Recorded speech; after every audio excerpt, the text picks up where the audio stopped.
Hello friends, आज हमारा topic है draw the involute of a square with 2.5 mm side. तो सबसे पहले हमें 2.5 mm की एक लाइन ड्रॉ करनी होगी। तो चलो लाइन ड्रॉ कर लेते हैं।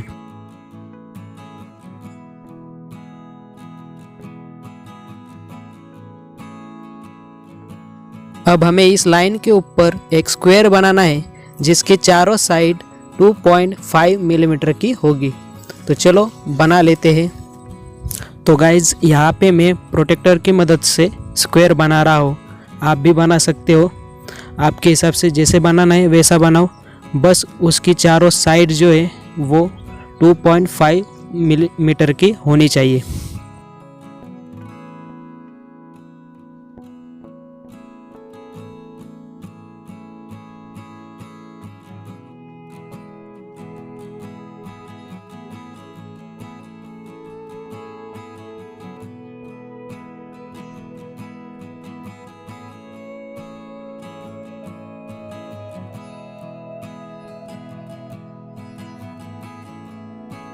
तो फ्रेंड्स, ये हो चुका है हमारा स्क्वायर तैयार। अब हम इन्हें चारों पॉइंट को नेमिंग देंगे। ये होगा हमारा ए, ये होगा हमारा बी, ये होगा सी और ये होगा डी। तो अब ये स्क्वायर हमने बनाया है 2.5 मिलीमीटर का। तो 2.5 में into 4 is equal to 10 centimetre.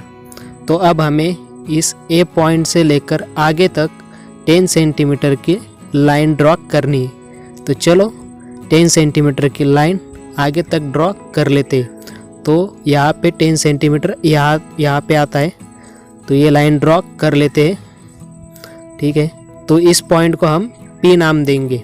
अब हमें A से लेकर P की जो लाइन है, इस लाइन को हमें 4 पार्ट में डिवाइड करना है। ठीक है, तो 4 पार्ट में डिवाइड करने के लिए हम कुछ A से लेकर कुछ इस तरीके से एक लाइन ड्रॉ करेंगे। अब हमें कंपास लेना है और कंपास में अपने हिसाब से एक छोटा सा डिस्टेंस लेंगे और ये जो नीचे लाइन हमने ड्रॉ की है उस पर हम 4 आर्क ड्रॉ करेंगे कुछ इस तरीके से। और जो आखिरी वाला आर्क होगा उस पॉइंट को और P पॉइंट को हमें एक लाइन बनानी है उस पॉइंट तक और P पॉइंट के जोड़ते हुए। तो हम लेंगे हमारा रोलर। तो इसके मदद से हम पैरेलल लाइन इजीली ड्रॉ कर सकते हैं। तो पैरेलल लाइन ड्रॉ करते कुछ इस तरीके से धीरे धीरे पीछे जाएंगे और इस पॉइंट से लेकर आगे तक लाइन ड्रॉ करते हुए जाएंगे। अब ये ऊपर की जो लाइन है वो 4 पार्ट में डिवाइड हो चुकी है। तो इन्हें 1 2 3 नेमिंग देते हैं और इन्हें 1 डैश 2 डैश 3 डैश और इसे P डैश कहते हैं। तो गाइस ये लाइन 4 पार्ट में डिवाइड हो चुकी है। अब ये जो डी पॉइंट है यहाँ से नीचे तक हम एक लाइन ड्रॉ करेंगे कुछ इस तरीके से। और अब सी पॉइंट से लेकर कुछ इस तरीके से इस तरफ एक लाइन ड्रॉ करेंगे।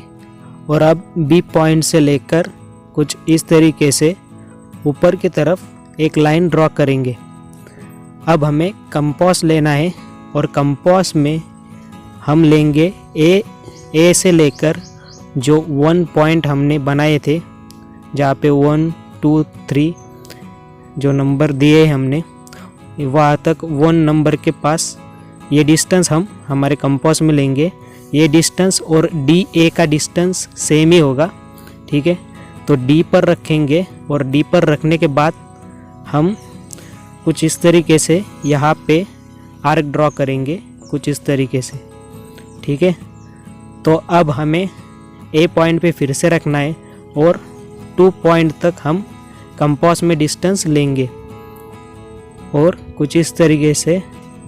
तो गाइज यहाँ पे डिस्टेंस मैंने सही नहीं लिया है, तो फिर से ए से लेकर 2 पॉइंट तक का डिस्टेंस हम कंपास में ठीक से लेंगे, क्योंकि ये डी से लेकर 1 पॉइंट तक का डिस्टेंस है, सेम ए से लेकर 2 पॉइंट तक का डिस्टेंस हो जाता है।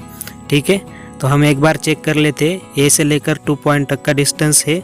अब हमें यहाँ से आगे की लाइन तक हमें एक आर्क ड्रॉ करना होगा कुछ इस तरीके से, आप देख सकते हो। तो अब हमें ए पॉइंट पे रखकर पॉइंट 3 तक का डिस्टेंस लेना है हमारे कंपास में, और अब हम बी पॉइंट पर रखेंगे और कुछ इस तरीके से, एक मिनट एक बार चेक कर लेते, डिस्टेंस थोड़ा सा कम है, अभी सही आ गया। अब बी पॉइंट पर रखकर कुछ इस तरीके से हम एक आर्क ड्रॉ करेंगे इस लाइन से आगे की लाइन तक। अब यहाँ पे ये लाइन थोड़ी सी कम है तो हम इस लाइन को बढ़ा देते हैं। अब हमें फिर से कंपास लेना है और कंपास में ए पॉइंट से लेकर पी पॉइंट तक का डिस्टेंस हमें कंपास में लेना है, और इसी ए पॉइंट पर रखकर हम आर्क ड्रॉ करेंगे। एक बार चेक कर लेते हैं, ठीक है। अब यहाँ से लेकर पी पॉइंट तक हम आर्क ड्रॉ करेंगे। तो अब हम इसे नेमिंग दे देते हैं। तो ये होगा हमारा पॉइंट 1, ये होगा हमारा पॉइंट 2, ये होगा हमारा पॉइंट 3 और ये पी पॉइंट, ठीक है। तो अब ये हो चुका है हमारे स्क्वायर का इनवैल्यूट।